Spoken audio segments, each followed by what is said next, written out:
தனுசு ராசி அன்பர்களே, தனுசு ராசிகள் என்ன சார் சொல்றது, வாழ்க்கையில வெற்றி அப்படின்னு ஒன்று இருக்கு அப்படின்னா இப்போ உங்களுக்கு அந்த வெற்றி கையில கிடைக்கிறதுக்கான வாய்ப்புகள் அதிகம் அப்படின்னே சொல்லலாம்.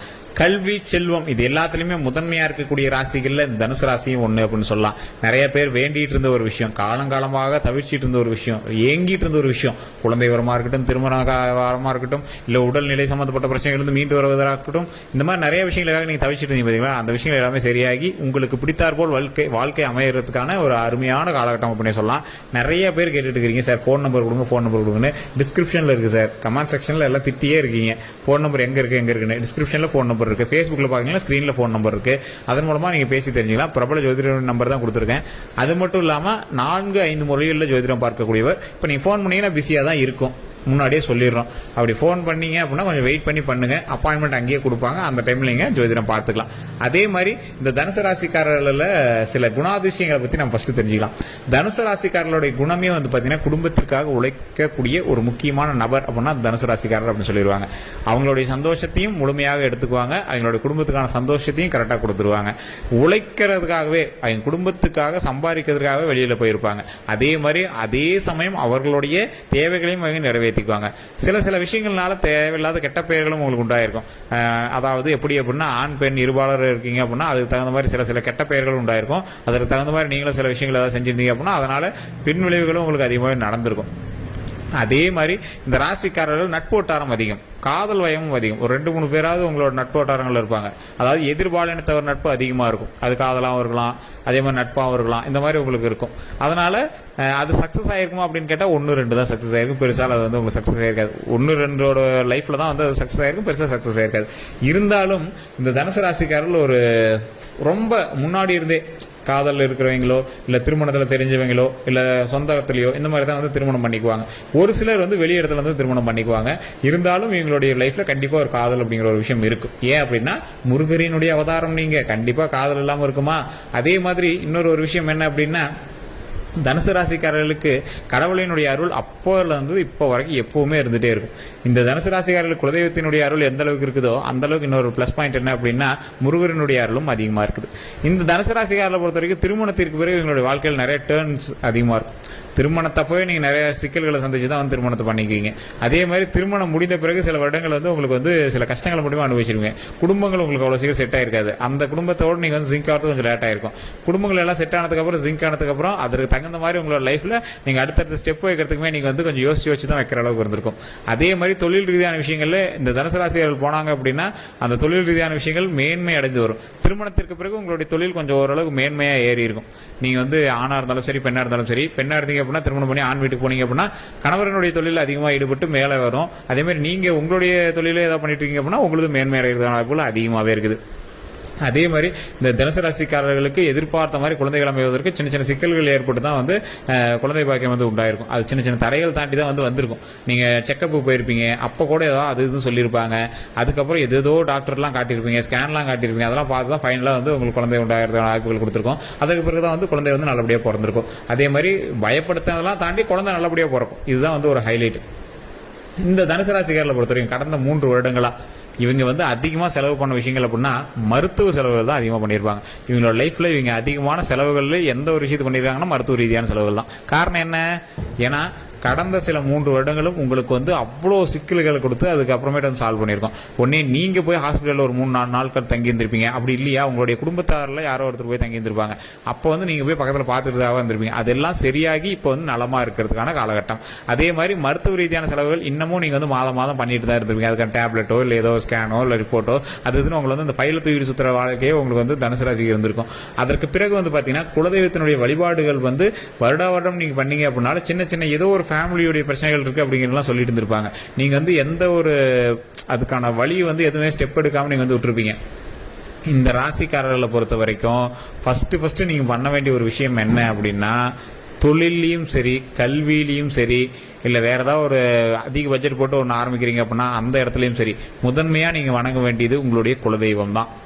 குலதெய்வத்தை விட்டுட்டு இல்ல குலதெய்வத்து மேல கோபம் இருக்குது இல்ல ஏதாவது ஒன்று இருக்கு அப்படின்னா அதெல்லாம் சரி பண்ணிக்குவாங்க. குலதெய்வத்து மேல கோபமே படக்கூடாது. அப்படி இருந்துச்சுன்னா சரி பண்ணிக்கோங்க. அந்த இடத்துல போய் ஒரு பொங்கல் வச்சோ, ஒரு நாள் தங்கி இருந்தோ, பூஜை கொடுத்தோ, அந்த இடத்துல மனமகிழ்ச்சியாக வணங்கி உங்களுடைய முன்னோர்கள் நினைச்சு வணங்கி சரி பண்ணிக்கோங்க. முன்னாடி உங்களுடைய குடும்பத்திற்கு உங்களுடைய ஜாதகத்தின்படி முன்னோர்கள் சாபம் ஏதாவது இருக்கா அப்படின்னு ஒரு டைம் ஜாதகத்தை பார்த்து தெரிஞ்சுக்கோங்க. அதை தெரிஞ்சுக்கிட்டு அடுத்த ஸ்டெப் எடுத்து வைங்க. உங்களுக்கு எடுத்ததெல்லாம் தரங்களா இருக்கு சார் அப்படின்னா கண்டிப்பா முன்னோரினுடைய சாபம் பொறுப்பதற்கான வாய்ப்புகள் இருந்தாலும் இருக்கும். அதனால அந்த சாபத்திலிருந்து நீங்க விலகிக்கணும். அதுல இருந்து ஒரு முக்கியமான விஷயம் என்ன அப்படின்னா, இதுல மெயினா நீங்க தெரிஞ்சுக்க வேண்டிய விஷயம், திருமண தடையோ இல்ல குழந்தைகளுக்கான பிரச்சனைகளோ, உங்களுக்கு குழந்தை வராமல் இருக்கோ, அந்த மாதிரி விஷயங்கள்லாம் இருக்கு அப்படின்னா கண்டிப்பா உங்களுக்கு முன்னோர்களினுடைய சின்ன சின்ன விஷயங்கள் ஏதோ இருக்கு அப்படின்னு அர்த்தம். அதை நீங்க சரி பண்ணிட்டீங்கன்னா ஆட்டோமேட்டிக்கா நன்மைகள் நடக்கும். இந்த ராசிக்காரர்களுக்கு தொழில் ரீதியான விஷயங்கள்ல கொஞ்சம் தற்போதைய நிலைமையில கவனம் தேவை. நிறைய பேர் ஒர்க் ஃப்ரம் ஹோமாக இருப்பீங்க, ஐடி ஃபீல்டில் இருப்பீங்க, கம்பெனியில் இருப்பீங்க, நிறைய பேர் சுய தொழில் பண்ணிட்டு இருப்பீங்க. சுய தொழில் பண்ணுறவங்களாம் தொழிலில் கொஞ்சம் கவனம் தேவை. இந்த டிசம்பர் வரைக்கும் பார்த்தீங்கன்னா ஒரு அருமையான காலகட்டம் தான். இருந்தாலும் உங்களுடைய தசாபுத்தி அதில் பேசணும். உங்களுடைய தசாபுத்தி கொஞ்சமாக ஒர்க் ஆகும். அப்படி ஒர்க் ஆச்சு அப்படின்னா தான் கட்டத்திற்கு தகுந்தாற் போல உங்களுடைய ராசியும் செயல்பட்டு அதற்கு ஈக்குவலாக உங்களுக்கு லைஃப் சரி பண்ணி கொடுக்கும். இந்த ராசிக்காரர்களுக்கு கட்டம் எந்த அளவுக்கு பேசுதோ அதே மாதிரி தனுசு ராசியும் பேசும். ஏன்னா இப்போ நம்ம பார்க்கறது பொது பலன்க. தனுசு ராசியில நிறைய வகையான லக்கினங்கள் இருக்குது, நிறைய தசாபுத்திகள் இருக்குது. அதே மாதிரி இப்போ உங்களுக்கு வேற நட்சத்திரம் தான் இருக்கும், ஒரே நட்சத்திரம் கிடையாது. நீங்க பிறந்த நேரம் வேற, பிறந்த ஊர் வேற. இது மாதிரி நிறைய விஷயங்கள் உங்களோட லைஃப்ல இருக்கு. அதற்கு தகுந்தாற் போலதான் நீங்க நடந்துக்கணும். சோ இந்த ராசிக்காரர்களுக்கு நான் மெயினா சொல்றது அதே ஒண்ணுதான். ஒரு பொது ஜாதகத்தை பார்த்துட்டு சார் இப்போ நான் யூடியூப்ல பார்த்தேன் ஒரு 50% தான் சார் எனக்கு மேட்ச் ஆச்சு, சிலருக்கு 80% தான் சார் மேட்ச் ஆச்சு அப்படிமீங்க. சார் நான் சொல்றது தனுசு ராசியில் இருக்கிற எல்லாருக்கும் சொல்றது. 120 கோடி பேர், 130 140 கோடி பேர் இருக்கக்கூடிய இந்தியாவில் இந்த தனுசு ராசிக்காரர்கள் எப்படியும் ஒரு 12-15 கோடி பேர் இருப்பான். ஸோ அந்த 15 கோடி பேருக்குமே நான் சொன்னது நடக்குமானா நடக்கிறது இல்லை. காரணம் என்ன? அதில் இருக்கிறவங்களுக்கு ஒரு 80% கண்டிப்பாக நடந்திருக்கும். ஏன் அப்படின்னா அந்த 80% ஆளுங்க வேறு வேறு வயதுடையவர்கள், வேறு வேறு கிரக அமைப்பில் பிறந்தவர்கள், வேறு வேறு தசாபுத்தி இருக்கக்கூடியவர்கள், வேறு வேறு நட்சத்திரங்கள் இருக்கக்கூடியவர்கள், வேறு வேறு லொகேஷன்ல பிறந்தவர்கள், வேறு வேறு ராசிகளோடு பிரயாணிக்கக்கூடியவர்கள். ஆனால் எது காமன்? தனுசு ராசி அப்படிங்கிறது ஒன்று தான் காமன். ஸோ அதுக்கு பிறகு இவ்வளோ விஷயங்கள் இருக்குது, இவ்வளோ வித்தியாசங்கள் இருக்குது. அதெல்லாம் இருந்துச்சு அப்படின்னா தான் அதுக்கு தகுந்த மாதிரி உங்களுடைய ஜாதகத்தை கணிக்க முடியும். ஸோ நிறைய பேருக்கு தெரியாத ஒரு விஷயம் இதுதான். வெறும் பொது ஜாதகத்தையோ எதையோ பார்த்து நீங்கள் கணக்கு போட்டுக்காதீங்க. இல்லை சார் நான் தனிப்படையாக ஜாதகம் பார்க்கணும் அப்படின்னா லோக்கலில் நீங்கள் பார்க்கலாம், உங்களுடைய வீட்டுக்கு பக்கத்தில் இருக்கிறவங்ககிட்டே பார்க்கலாம். இல்லை சார் அது கொஞ்சம் நம்பகத்தன்மையாக இல்லை அப்படிங்கிற பட்சத்தில், உங்களுக்கு சாட்டிஸ்ஃபை ஆகலை அப்படிங்கிற பட்சத்தில் கீழே டிஸ்கிரிப்ஷனில் நம்பர் கொடுத்துருவோம். பிரபல ஜோதிடர் நம்பர் தான் கொடுத்துருக்காங்க. கிட்டத்தட்ட 5 to 6 லாங்குவேஜ்ல இவர் ஜோதிடம் பார்ப்பாரு. 5 ஸ்டேட்டுக்கு இவர் ஜோதிடம் பார்த்து கொடுத்துருக்காரு. நிறைய விஐபிஸ்க்கும் பொலிட்டிஷியன்ஸ்க்கும் ஆக்டர்ஸ்க்கும் தான் பார்த்துட்டு இருக்காரு. ஸோ எப்பயாவது நீங்க பண்ணீங்க அப்படின்னா சில நேரத்தில் பிஸியா தான் இருக்கும். பிஸியா இருந்துச்சு அப்படின்னா வெயிட் பண்ணி நீங்க பண்ணுங்க, அப்பாயின்மெண்ட் கண்டிப்பா கொடுப்பாங்க. அதற்கு பிறகு நீங்க உங்களுடைய ப்ராப்ளம் சொல்லி நீங்க சால்வ் பண்ணி அதுக்கான கன்சல்டிங் கொடுப்பாங்க. அதே மாதிரி நிறைய பேருக்கு தெரியாத ஒரு விஷயம், முன்னோர்களினுடைய சாபத்தை ஜாதகத்தால் கணிக்க முடியுமா? கண்டிப்பா பார்க்கலாம். குலதெய்வத்தினுடைய அருள் இருக்கா இல்லையான்னு ஜாதகத்தில் கண்டுபிடிக்க முடியுமா? கண்டிப்பா பார்க்கலாம். இது எல்லாமே உங்களுடைய தசாபுத்தியும் கட்டத்தையும் வச்சு கண்டுபிடிக்கக்கூடியது. அதே மாதிரி உங்களுடைய ராசியினுடைய பிறப்பு கட்ட லக்கினத்தை வச்சு கண்டுபிடிக்கக்கூடியதா இருக்கும். ஸோ கண்டிப்பா உங்களுடைய ஜாதகம் இருந்தால் தான் இது எல்லாமே பண்ண முடியும். தனுசு ராசி எல்லாத்துக்குமே குலதெய்வத்தினுடைய அருள் இருக்கா? இருக்குன்னு தான் சொல்லுவோம். ஏன்னா தனுசு ராசிக்கு காமனாவே இருக்கு. ஆனா அதுல எந்த அளவுக்கு உங்களுக்கு அமைஞ்சிருக்கு, என்ன தசாபுத்தியில நீங்க இருக்கீங்க, உங்களுக்கு இப்ப குலதெய்வத்தினுடைய அருள் எந்த அளவுக்கு இருக்கு அப்படிங்கறதெல்லாம் ஓவராலா கணக்கு போடணும் அப்படின்னா கண்டிப்பா உங்களுடைய ஜாதகம் தேவைப்படும். அதுக்கு உங்களுடைய பிறந்த நேரம், பிறந்த ஊர், பிறந்த தேதி இருந்துச்சு அப்படின்னா போதுமானது. இந்த ராசிக்காரெல்லாம் எதுக்கு பயந்துக்காத ராசிங்க? இப்ப நீங்க கவனமா இருக்க வேண்டியது ஒரு 3 விஷயத்துக்கு தாங்க. வண்டி வாகனால கவனமா இருங்க. வண்டி வாகனம் ரொம்ப ரொம்ப கவனம் தேவை. ஏன்னா சமீபத்தில் தான் நீங்க வாகனம் வாங்கியிருப்பீங்க. ஏதோ ஒரு புதிய வாகனங்கள் வாங்கறதுக்கான ஒரு காலகட்டம். அதே மாதிரி எந்த ஒரு ராசிக்காரர்களா இருந்தாலும் சரி, நீங்க குடும்பத்துக்குள்ள கொஞ்சம் சண்டை சச்சரவுகள் இருந்துச்சு அப்படின்னா கொஞ்சம் பொறுமையா ஹேண்டில் பண்ணுங்க. அந்த பொறுமையா ஹேண்டில் பண்ணீங்க அப்படின்னா ஆட்டோமேட்டிக்கா லைஃப் நல்லபடியா அமையுது. அதே மாதிரி உங்களுக்கு ஆண் குழந்தையோ பெண் குழந்தையோ பிறந்தது அப்படின்னா கடவுளுக்கு இதுக்கு முன்னாடி வைத்திருந்த வேண்டுதல்களை சரி செஞ்சுக்கோங்க. உங்களுக்கு ஜாதகத்தில் இருக்க செக் பண்ணிக்கோங்க. ஏன்னா ஒரு டைம் நீங்க ஜாதகம் பாத்தீங்க அப்படின்னா ஈஸியா சொல்லிடுவாங்க. ஏதாவது வேண்டுதல் இருக்கா, இல்லை ஏதாவது கடவுளுக்கான பிரச்சனைகள் இருக்கா அப்படிங்கிறது எல்லாமே தெளிவாக சொல்லிடுவாங்க. அதை பார்த்து அதை சரி பண்ணிக்கோங்க. ஏன்னா தனுசு ராசிக்கு ஈஸியா முன்னோர்களுடைய சாபங்கள் இருக்கா இல்லையான்னு கண்டுபிடிச்சிடலாம். அப்படி தனுசு ராசிக்காரில் பாதி பேருக்கு முன்னோர்களுடைய சாபங்கள் இருந்திருக்கு.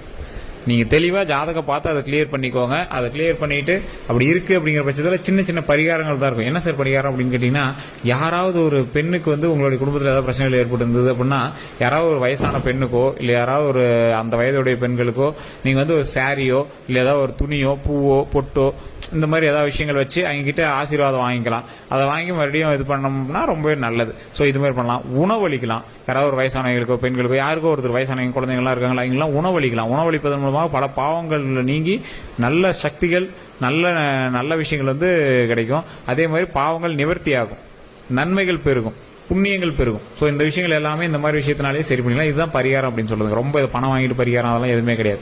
நீங்கள் இதெல்லாம் தெரிஞ்சுக்கணும் அப்படின்னாவே நம்ம சேனலை ஃபாலோ பண்ணிக்கோங்க, சேனலை சப்ஸ்கிரைப் பண்ணிக்கோங்க. நிறைய பேருக்கு தெரியாத விஷயங்கள் எல்லாமே நம்ம ஒவ்வொன்றும் சொல்லிட்டு தான் வந்துட்டு இருக்கோம். அது எல்லாமே இனி வரக்கூடிய வீடியோக்களில் ஒவ்வொன்றும் தெளிவாக சொல்ல போகிறோம். வேறு ஏதாவது கருத்துகள் இருந்தால் மறக்காம கமெண்ட்ஸில் பதிவிடுங்க. இதுவரை நம்ம சேனல் சப்ஸ்கிரைப் பண்ண சப்ஸ்கிரைப் பண்ணிக்கோங்க, பதில் பெல் பண்ண மறக்காம ப்ரெஸ் பண்ணிக்கோங்க. அதே மாதிரி இன்னொரு தெளிவாக சொல்கிறேன், அந்த பெல் பட்டன் ப்ரெஸ் பண்ணி அதில் ஆல் அப்படின்னு கிளிக் பண்ணிக்கோங்க. ஃபேஸ்புக்கில் பார்த்துட்டீங்கன்னா ஃபாலோ பண்ணிக்கோங்க.